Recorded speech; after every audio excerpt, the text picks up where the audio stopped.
This meeting will be interactive, so we'll be providing some information and then we will open it up for a roundtable to allow everyone else to do the same. My name is Luna Mohammed. I am the emergency manager for CADRE. CADRE serves as a collaborating force for non-governmental organizations throughout the disaster cycle. And with me on the call is Marcia Hovey, our executive director, and I'll pause and let her introduce herself. Hi, everyone. I think I've talked to most of you before, but I'm Marcia Hovey, Executive Director, and I am very excited to see this vision finally coming to be, and very excited that the town of Los Gatos saw the vision too and said, yeah, we want to grow our capabilities and our relationships in Los Gatos. So this is just the start. I think you will find that there are a lot more organizations participating and have participated over the course of the last year. Again, that just couldn't make it today. And that's why we're going to record this, just so that they're all a part of that very first Los Gatos Community Support Network meeting. Thank you so much, Marcia.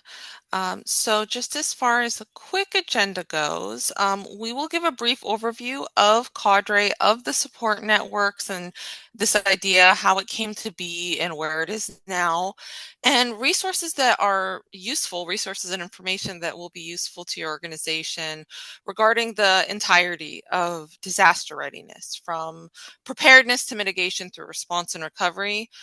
Excuse me. We don't know when the next large disaster will strike, but we do know we'll all be impacted and we all can be impacted. So just having information and knowing where to find things quickly can really be a lifesaver and can really change the trajectory of the impacts of a disaster on you and on your organization. We'll do a roundtable, like I said, provide a chance for you guys to all provide introductions, provide your feedback.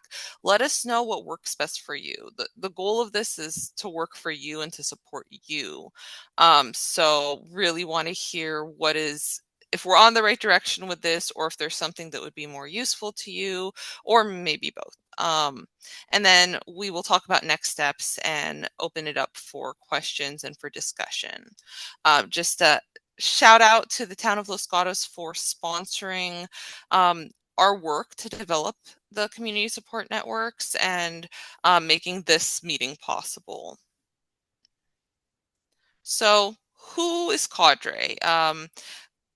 We are a nonprofit that serves the entirety of Santa Clara County.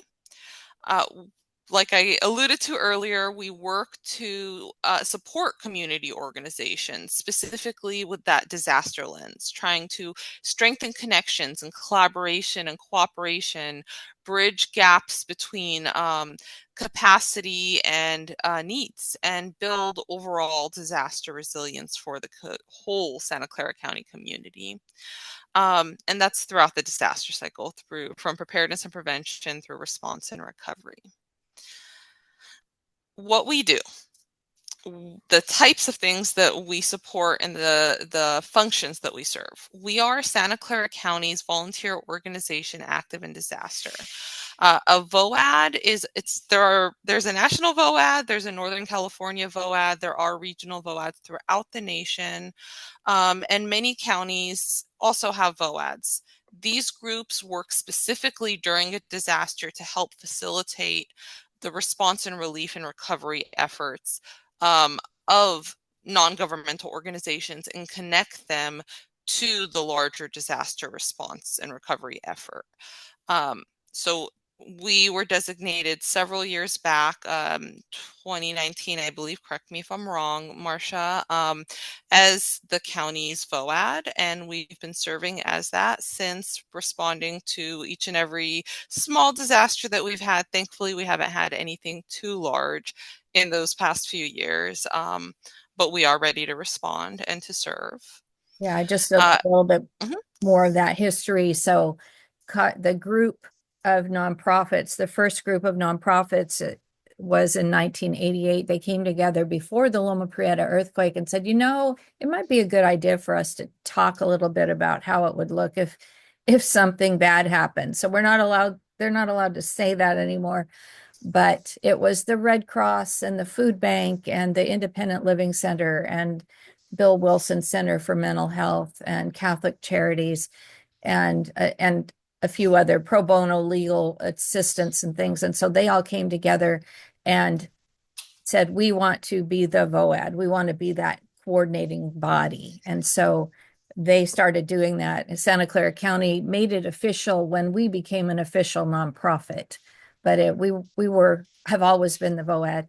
And any of you that have a disaster role that you want to participate in helping the community recover, you are also a VOAD. And why the national organization decided that the name of the network should be exactly the same as the name of an individual organization is beyond me. But just so you know, you're a VOAD, I'm a VOAD, we're all a network. That's it. Thank you, Marcia. I am about 2 years in. Marcia is a vet here, and she knows the history of our work better than anybody, except maybe Francie. I think she might beat you just by Francie a little, Collins but founded it. Yes. yes. Um, so we do serve that function, and like Marcia said, we are all organizations generally, not businesses as much, but nonprofit organizations tend to have volunteer bases. So that is part of that foundation of volunteer organization active in disaster. Whether or not you think you'll be active in a disaster, you will likely be active in a large disaster if it's directly affecting your community.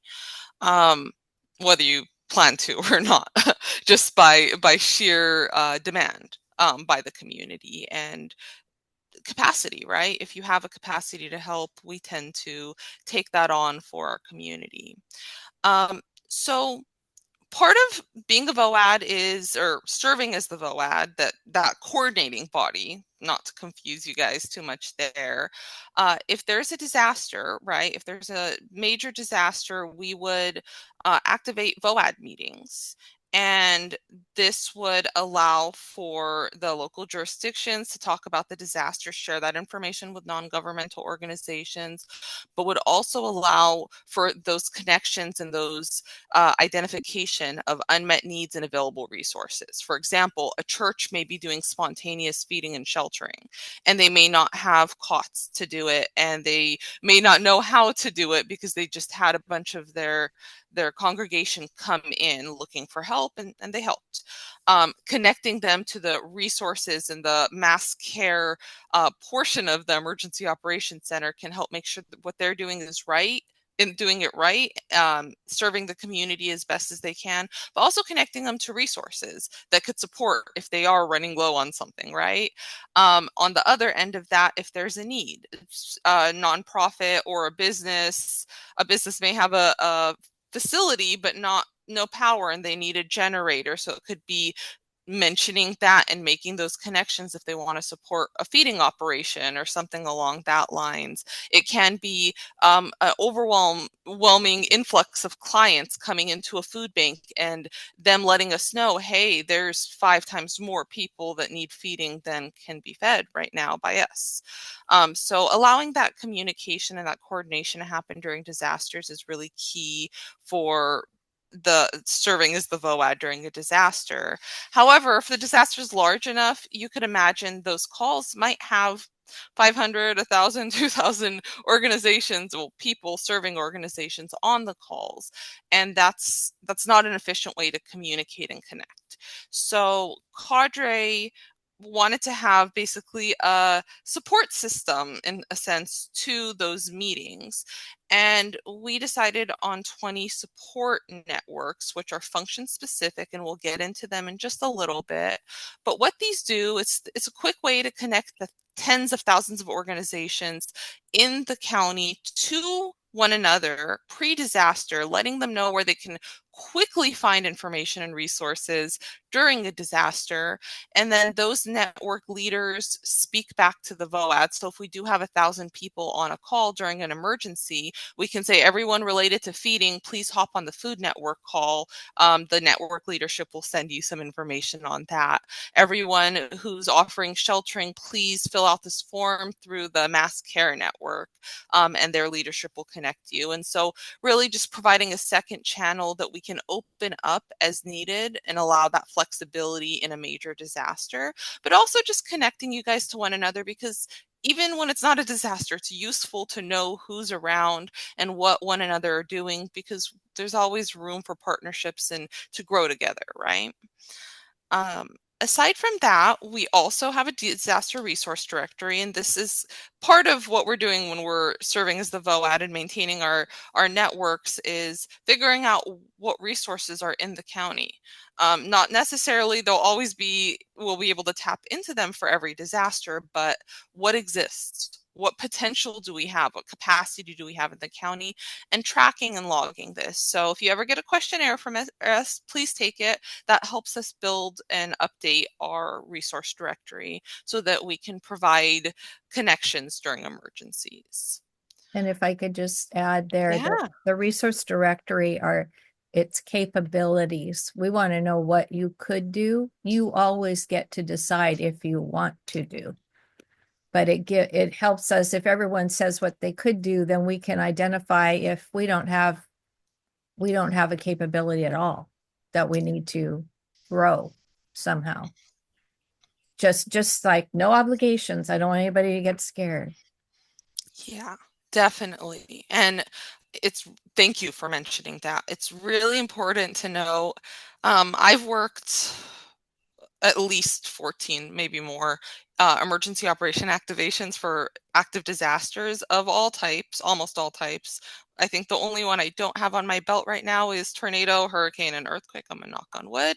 Um, but every single disaster response I worked is different, and it requires different needs, and everyone has different capacities and capabilities. So when we gather our information, it's not a for sure thing, right? We just want to know what may be available.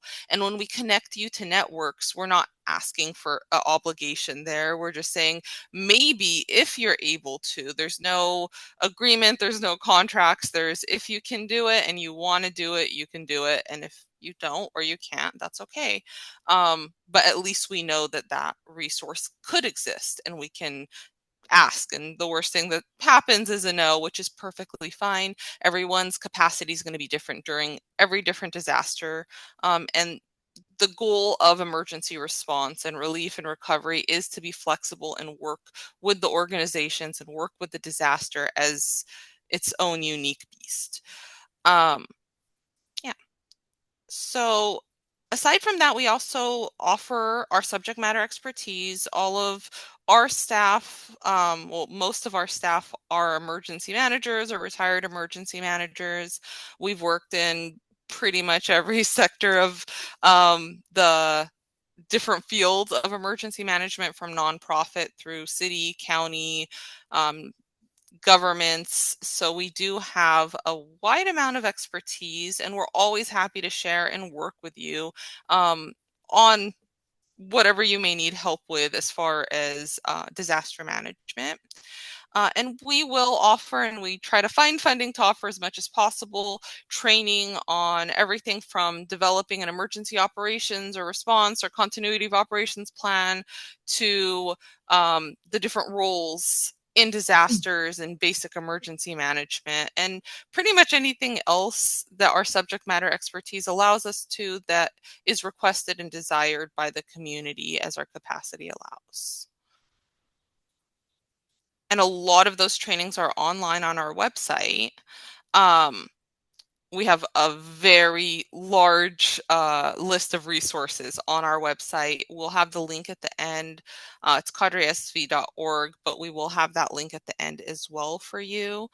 We tend to record a lot of our stuff so that those who can't hop on can still have access to it and can learn and become more disaster ready through it. And to that point, we also will participate in events and outreach, again, pushing for that collaborative environment for disaster management and for everyone to be disaster ready. Just a little more on that VOAD, and I think we ran through it pretty decently, but this concept of voluntary organizations active in disaster really runs around this idea of making us be able to communicate, coordinate, collaborate, and cooperate better during emergencies. And the goal of that is so we reduce duplication. We don't have two organizations on the same block doing the same work when the need is not all there. And we could split the work or work together and be more efficient and effective. Um, the VOAD also helps identify and address unmet needs, working with those non-governmental organizations to understand what's going on, how they were impacted, and what they can't get through the regular channels. And then amplifying reach and understanding of disaster information. So when there's an active disaster, we will be sharing all of the information about that active disaster. We will, if there's unmet needs, we will amplify that message and try to get it to the right people so those needs are met. If there are available resources, we would do the same. And that's really as part of that service as the county's VOAD. So now talking a little bit more about those support networks. So we got 20 of them. I know these pictures are a little small and you probably don't know exactly what each one is. We do have a web page where you can see each and every one of these individually. They each have a web page associated with them. There's descriptions on our main web page that walk you through each one, from volunteers to transportation, food, mass care, faith, communication, and the like. And the goal of these networks are to quickly connect you to disaster information and resources. The point is for this to be as low effort, high reward as possible for you. Um, the only thing that you need to do to be part of a network is share your contact information on the survey on the support network webpage, or directly with me or Marcia, and keep it up to date. That's pretty much it. The goal of them is you have a one-stop shop of information and a way to quickly connect if you have needs or available resources, without having to do too much on your end. To walk you through the structure a little of what each Go network back one looks. second. Oh yeah, Just wanted to definitely. add that in Los Gatos, because we're in Los Gatos, there aren't enough resources to break out into these different silos, if you will.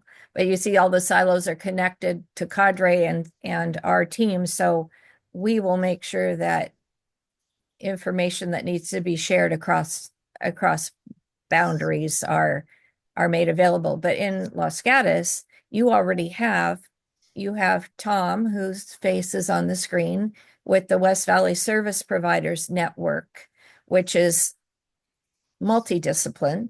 You also have the Interfaith Network, and you have a Chamber of Commerce. And so, and you have many service clubs. And so you have network connections already, and that doesn't change. You can, and if you're not part of Tom's network, you could certainly join that. We want to encourage that. But in the disaster, he may not have the capacity to manage your feedback and your content. And but we work together on that. If he becomes the lead organization, and then we will make that clear to everyone that if you're in Los Gatos, you don't come to CADRE first, you come to your point of contact first. So just to make that clear, that we want you to have the advantage of being able to tap into these county-wide networks to get information, to get best practices. But we also want you to work as a team locally. And we're encouraging all the smaller cities to do that, because uh, you should have every resource that you have locally at your uh, on your speed dial, because that's your first line of help. Okay, that's it.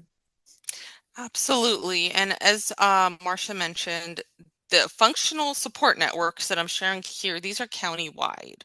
And as I mentioned earlier, disasters are all unique.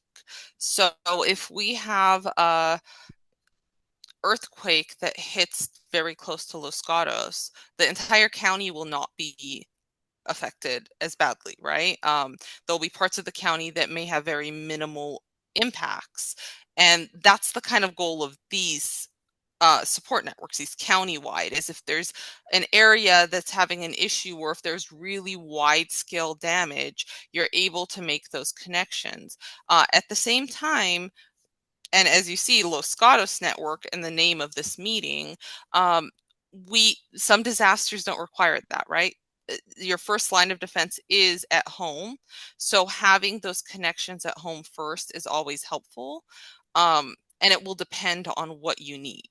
Also, if we have something that isolates Los Gatos because of communication interruptions from an earthquake or a wildfire or whatever it might be, your first line of defense is going to be going to the in-house, I can physically walk over and talk to this network type of network, because how are you going to get a hold of the entire county-wide network in a huge emergency like that, right? That's not to say that you couldn't try to connect and go to the web page and attend the meetings via phone call for a network if, say, you have a food need or available resource. But having that flexibility of you just can be able to plug yourself in wherever it's most useful for that specific scenario is really key, which is why we have these function specific networks and we also have these regional focused town and smaller city networks to try to give you multiple options to connect on where you need to connect. And If, yeah. if it was a local Los Gatos specific event, CADRE would connect to you and to the town's emergency operations center. And so we could mobilize, we could put out your needs to the rest of the county and people could step up and say, we can come and help without you having to do that. And that's the benefit, is that we're doing that heavy lift so that you can stay focused and take care of yourselves, make sure you're all okay. So this is how CADRE is activated by any jurisdiction or by any nonprofit. If you become aware that something happened, you can call our duty officer. And the duty officer phone number is on the screen. It's on the next slide too. So the disaster happens, and then on the upper part, you can see the government kind of CADRE connection, and on the bottom half of the screen, you see the nonprofit CADRE connection. So at the top, local government and partner agencies need assistance, so they contact the duty officer. The duty officer then alerts our board of directors that we have some level of activation, and the board says, yes, let's activate certain function teams, or let's get them all together and see what we need to figure out. And then at the bottom, you activate your own local emergency plan, and that's where we come in. If you feel like you need to review that plan, we can help you with that. You respond to your internal needs, making sure that staff, clients, and your local community are safe, and getting that any feedback from them on the status of this emergency. And then you can certainly self-deploy if you have a day-to-day job and that your clients are coming to you and you want to continue to serve them, you absolutely can do that.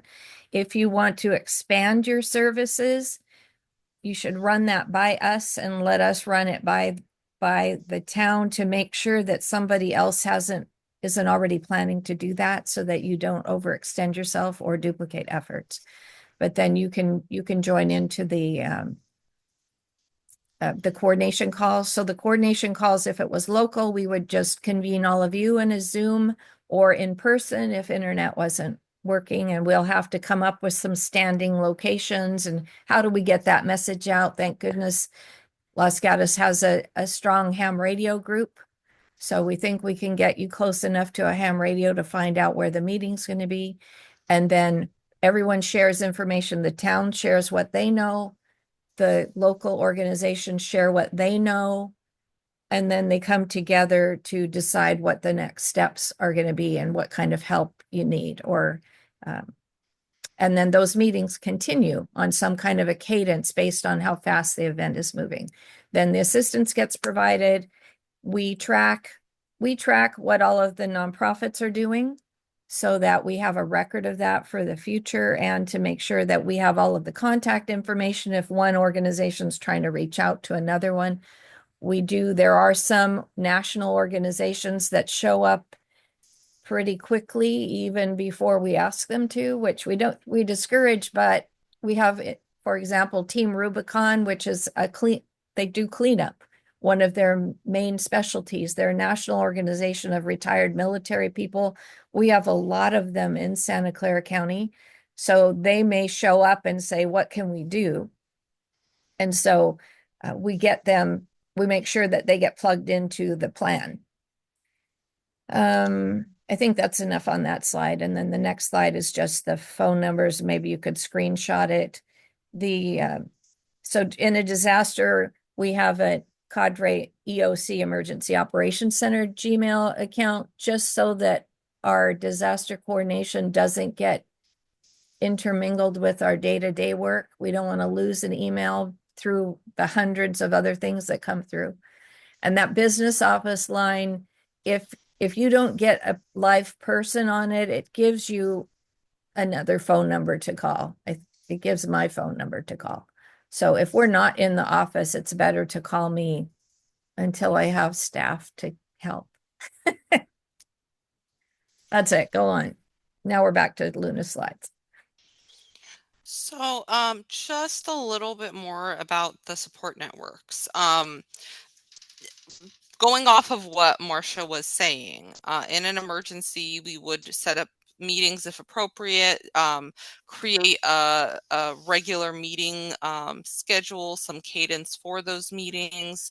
And then if those meetings are overwhelming, if we have too many people on the meetings and a lot of people have information they want to share or need requests or things like that, or if we have a disaster that specifically affects certain functions more than others, and we see that heavier need for coordination for a specific function like feeding or sheltering or whatever it may be, we will activate the support networks to host their own meetings, utilize their own live communication tools and or emails.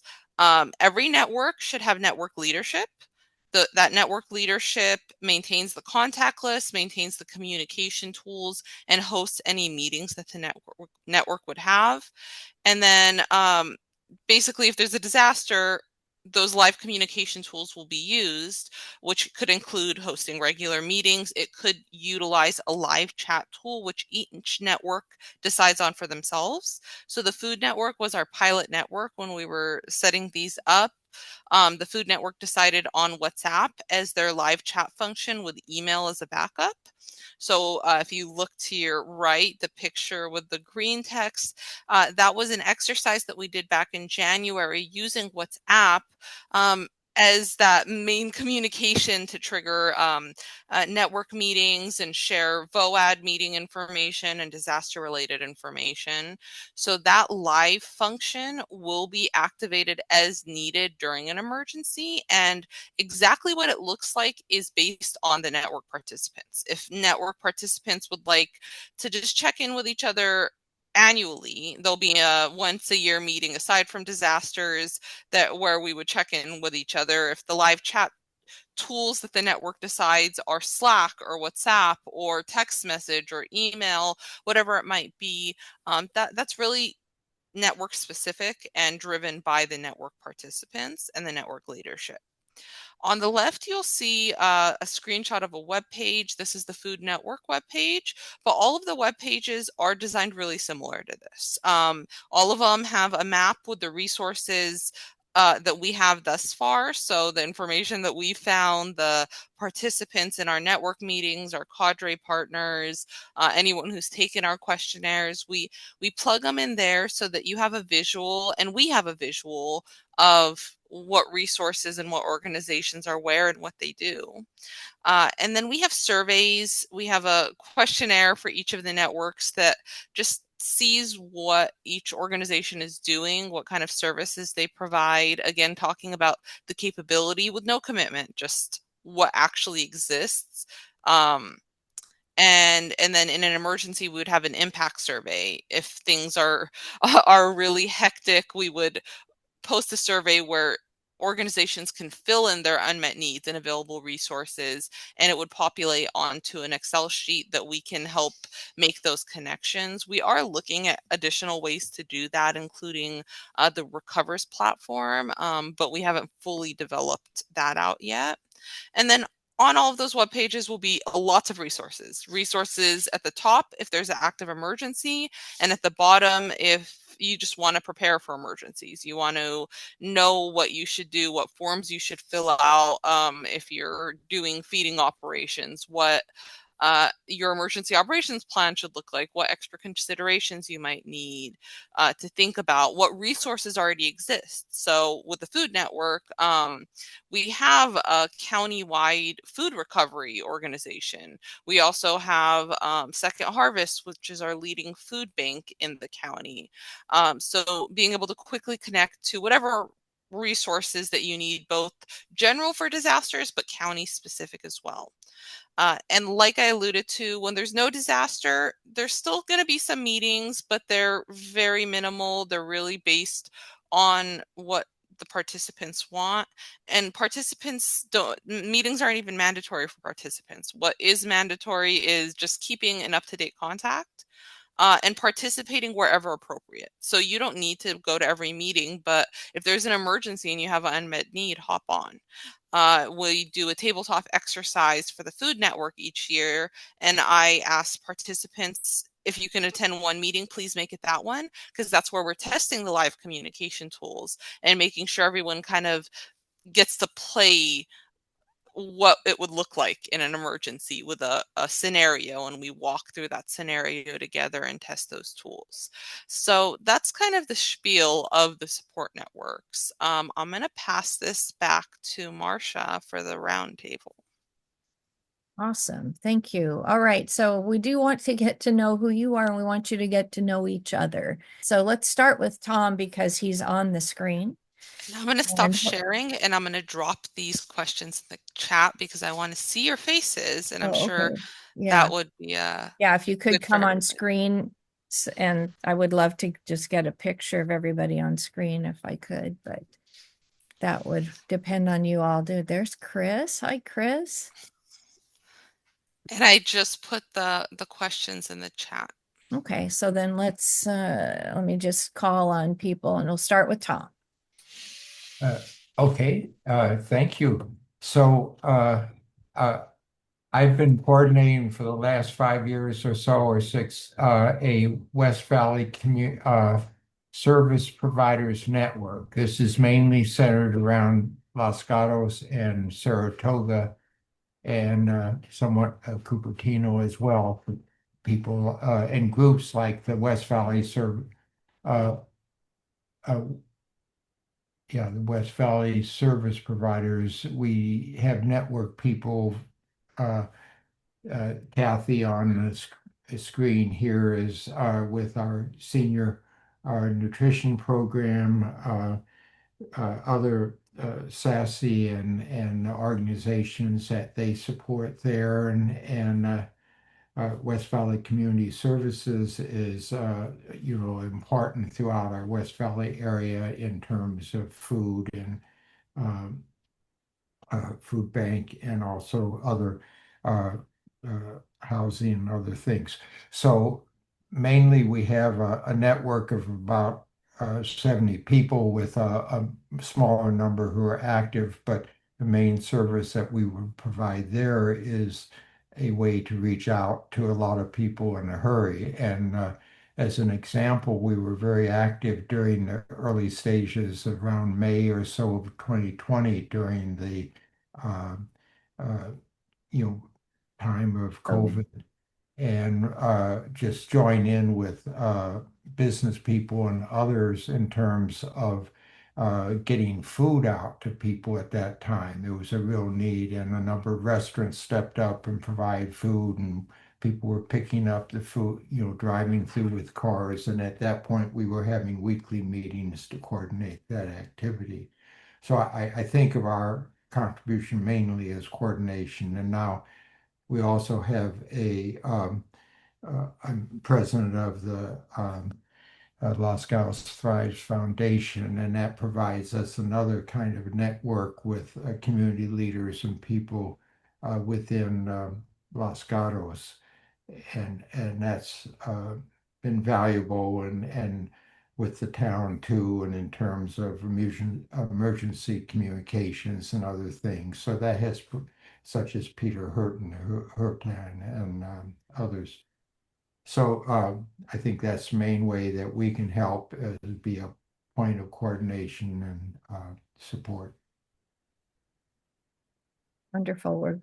Thank you for all of the work you've done. You've made a huge difference in the ability for the town to be able to work together and take that burden off of the town emergency manager, one person running everything.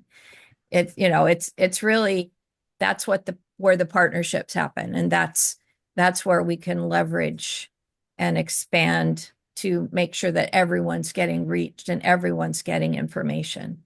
Yes, I Okay. would just say the town's been very good at working with us. And for example, the Community Health and Senior Services Commission is very active with our colleague service providers. And the town has now hired a fire emergency preparedness person to help build that out together with our volunteer folks. And so uh, uh, and I meet every other month with the assistant town manager, and so it's good. No, it's excellent. Contributing a lot. How about Kathy?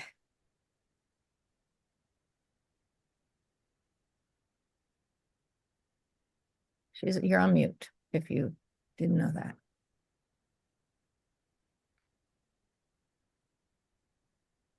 Kathy. Okay. I'm here. Sorry, I'm multitasking. We open our doors in about 15 minutes. So. Understood. Okay, so I'll just say hi. I'm glad to participate in this wonderful project. And for those who don't know me, basically I run the senior center at the Methodist Church. We rent a social hall from the church. And right now we serve approximately, we average at about 85, 90 seniors per day that we hand out a hot, nutritious meal or a cold meal.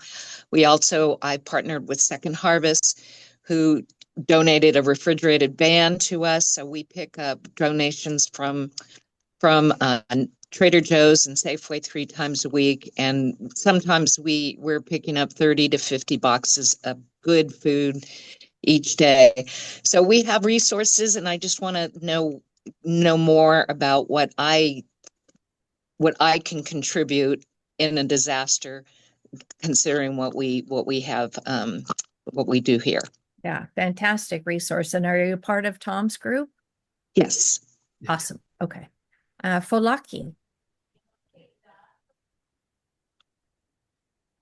Morning, everyone.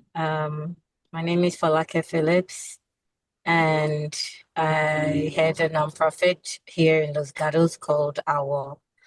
For those who don't know me, our work is or has been centered on creating awareness and educating the public on a variety of topics, and using the power of the arts and culture to do that. In recent times, say almost 2 years now, we've started to add a community health approach to our work so that we can deliver more and impact more. in comparison to, say, having a one-day community engagement event. So here today, my objective is to learn, to see what more we can do, to not wait, to be proactive and not be reactive, and to, definitely make sure that resources can get to those that are most vulnerable or marginalized, who don't necessarily get information on time. So just really using the opportunity of being in a small town to serve others around the small town when needed, and trying to stay aware and educated about how to do that. So that's really why I'm here. So learning for now. Yeah. Thank you, And Marsha and Luna. yeah, thank you. And we want everyone to have a voice at the table. It doesn't matter how small, how big, you all have an equal voice, and we really appreciate you coming on. I know you are really busy today, so thank you. Thank you for being here. Let's go on to. Hi, Marsha. I'm the Chris Todd, the emergency manager for Los Gatos. But I just want to express my gratitude for what CADRE is doing. The town is a small government, and we're doing a lot, but we're really going to need the support of the community in a major emergency or disaster. So we really appreciate what you're doing, and I'd like to stress as well, often for major disasters, one of the issues that comes up is getting too much stuff and too many volunteers, and that's where volunteer organization really comes in, as well as helping us track what's going on in the community for our recovery efforts as well. So, but in answer to the questions, so the services we're going to provide, we're going to be activating our EOC and coordinating between CADRE and the county and working to get essential services restored as quickly as possible. But when it comes to getting people the food and making the right contacts and making sure it's the community volunteering, it's really going to bring it all together. Yeah, I'll just leave it at that. If anyone has any questions or would like to get in touch with me, I'll put my contact information in the email or in the chat. Fantastic. And I did want to share, there were other people that were registered. One of them was on the call at the beginning, and they seem to have dropped off, which is unfortunate, but that's why we recorded this, because we want to make sure that all of the organizations that have not yet been able to get this information in a distilled format can get it without us having to do multiple presentations. But it was Guru Prasad, who's part of CEWA USA. It's a national VOAD of CEWA means service. And we worked with them a lot during COVID. They're very helpful. They can mobilize lots of people fast. And then Susan Frazier from the Jewish Family Services of Silicon Valley, who is active in some of our countywide networks already. And Villa Vasona, who I've never spoken with before. So I'm glad they registered, and I'm excited to get them a copy of this video. All right, back to you, Luna. Yeah, so I'm going to go back to sharing. We just got 2 more slides. Thank you all for sharing. And our last slide will be lots of ways for you to make sure you're connected with us. And please don't ever hesitate to reach out to either one of us at any time. Our door is always open, and communicating and working with you is what we're here for. So I'll let Marsha, if you want to take this one, and I can take the last slide. Yeah, this is just real quick. This is the structure of how the community support networks roll up into the decision-making of CADRE as a whole, of their board of directors. So we have all of these different support networks. Each network has a designated person that participates in an advisory committee to the board. And so that's a rotating position. It can be a different person every time. We just need each organization to attend the meetings, which and it doesn't even have to be meetings, but they'd be the point of contact if there was something that the group wanted to bring forward to CADRE to help to tell the board that they need funding or any other needs that they have. And we participate in every community support network meeting so that we have someone gathering information. And we are now recruiting senior volunteers to help do that so that wherever their interests lie, they can listen in on those groups and help with research or communications or anything that might be needed by that group. But what we are doing for we're doing a big push for the support networks over the next 2 months. So starting June 11th, every Wednesday from 10 to 11, there will be an information session live with Q&A to try to get as many people as possible into these networks. So if you know people, and of course you do, please push out the invitation to the registration so that and just tell them you really should check this out to see if you want to be part of it. So this is just that slide so that you have that registration. I'll put that registration in the chat as well. It's a Zoom link and you can pick whatever week you want to come and listen. You can come and listen more than once. If you listen to it once and you think that some more questions came up, that this is a time for you to do that. All right, next slide. Thank you. So next steps, join the next Los Gatos network meeting. We will advertise that. Once that's decided upon, it may be part of one of Tom's other meetings. It could be something standalone, and we'll work with them and talk about that, and we'll share that with the same people who got this message. If you got it, you'll get it again. If you didn't and you got this forwarded to you, please contact us so we have your information. We do have a community support network survey, and it's one survey, and you just basically put your basic information, your organization information, and just check all that apply of the networks that you want to know and get information about. That is being part of the network. That's all you really have to do, is maintain that up-to-date contact. Again, this is not meant to be work for you. If you want to learn more, we have meetings, we have information sessions, we have the webpage, so you can always learn more through any and all of those venues.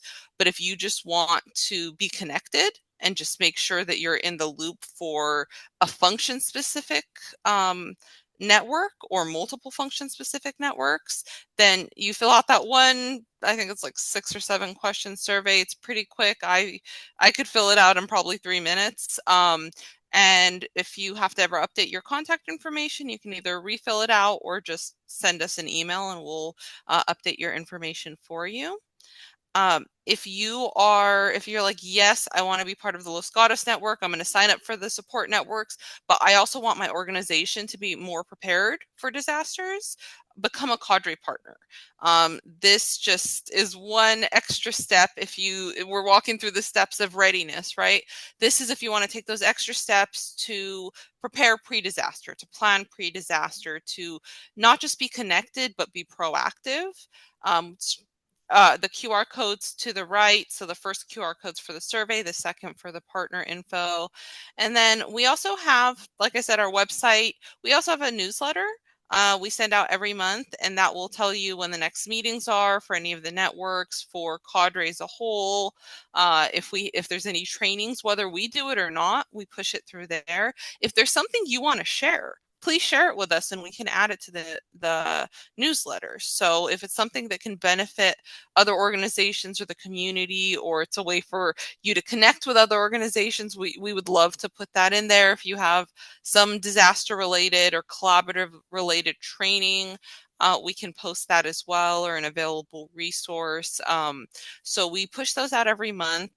And they compile all of the information we can find related to disaster readiness and response and recovery in the entirety of Santa Clara County. And then anytime, please reach out to us with questions. my information along with Marsha's is on this slide. Feel free to take a picture or screenshot it and contact us anytime. We want to And work with building, you. yeah, Mhm. so sorry. I get You're so good. excited. Building resilience too. So the information that we share, it may be a program that you offer free to the community that it just hasn't gotten out widely enough. So we help to make the community's quality of life better by having them know about all of the services that are accessible to them. And so I think that's really important. There was one more thing I wanted to say, but I think it was about the other slide and now I can't remember. Oh, so I put the links in the chat for the registration for the other information meeting. I also put the links in the chat for the survey, or if you want to be a partner. If you fill out either of those, you automatically get put on the newsletter list, just so that you know that. And yeah, I think that's it. But we really, because we're kind of floating around the whole county, getting to learn about a lot of different groups, we realize that, we all know a little bit. If we all get together and start sharing, we're going to blossom as a community, because we're going to be able to work more effectively together. And I do thank you all again for being here. And for those that are watching this in the future, thank you for taking the time, and we hope to see you either on Zoom or in person soon.